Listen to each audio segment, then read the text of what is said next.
ధీరత పరుల నిందింప నేర్చితినిగాని తిన్నగా నిన్ను ప్రస్తుతింపనైతి.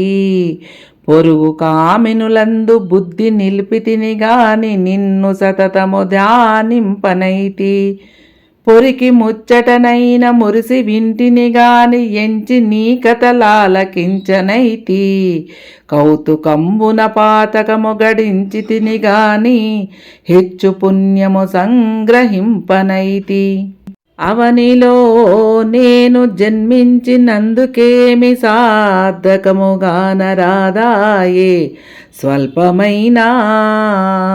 భూషణ వికాస శ్రీ ధర్మపుర నివాస దుష్ట సంహార నరసింహ దురిత దూరా.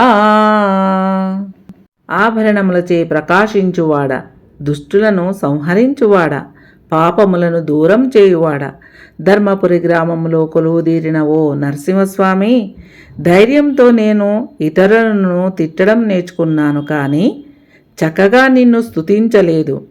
పరస్త్రీల మీద మనసు పడ్డాను, కానీ ఎప్పుడూ నిన్ను తలచలేదు.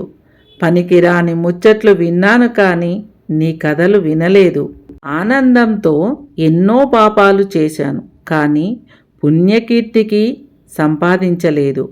ఈ భూమి మీద నేను పుట్టినందుకు కొంచెం కూడా ప్రయోజనం లేదు స్వామి అంటున్నారు శేషప్ప కవి గారు.